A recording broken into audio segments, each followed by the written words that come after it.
हनुमान जी जिस समय भगवान राम से आशीर्वाद लेकर सीता माँ की खोज करते हुए अशोक वाटिका में पहुँचे, वो देखते हैं कि गुस्से से भरा रावण तलवार लेकर माँ सीता को मारने के लिए दौड़ रहा है।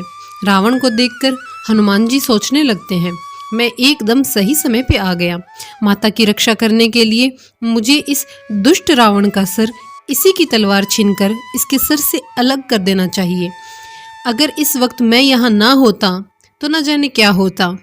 ऐसा सोचकर जैसे ही वो कुछ करने की सोचते हैं, अगले ही पल वहाँ मंदोदरी आ जाती है और रावण को रोक लेती है। ये सब देखकर हनुमान जी अशोक वाटिका में ही छुप जाते हैं और सोचने लगते हैं, प्रभु ने माता की रक्षा करने के लिए स्वयं रावण की पत्नी मंदोदरी को भेज दिया। मैं तो यूं ही भ्रम में था कि अगर आज मैं ना होता तो सीता मैया को कौन बचाता।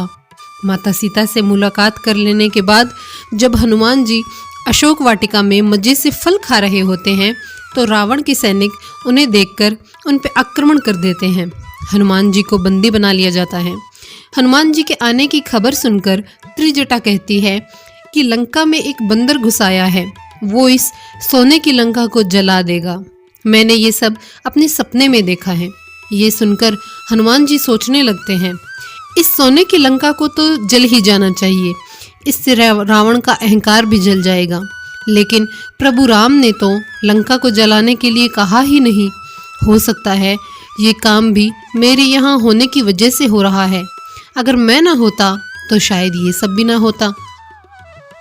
हनुमान जी को बंदी बनाकर रावण के पास ले जाया जाता है, जहाँ रावण हनुमान जी को मारने का हुक्म देता है। रावण की बात को सुनकर विभीषण कहते हैं, दूत को मारना नियमों के विरुद्ध है, ऐसा करना सही नहीं। इसके बाद रावण कहता है कि बंदर को उसकी पूंछ सबसे प्यारी होती है, इसकी पूंछ में आग लगा दो।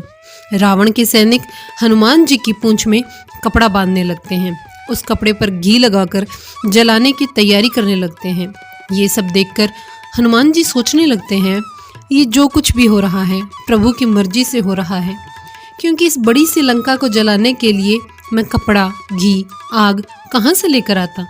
लेकिन फिर भी रावण ने इन चीज़ों का प्रबंध खुद ही कर दिया। प्रभु जब खुद रावण से अपना काम करवा रहे हैं तो मुझे ये भ्रम रखने की क्या ज़रूरत है कि जो हो रहा है वो मेरी वजह से हो रहा है। प्रभु तो काम करा ही देते हैं।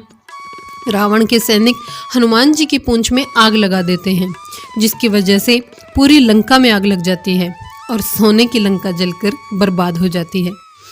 कई बार हमें भी ये गलत फहमी हो जाती है कि मैं ना होता तो क्या होता।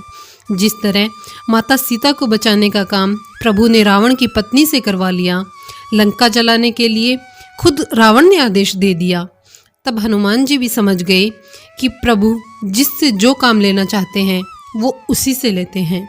आपकी इस बारे में क्या राय है, कमेंट करके ज़रूर बताइएगा।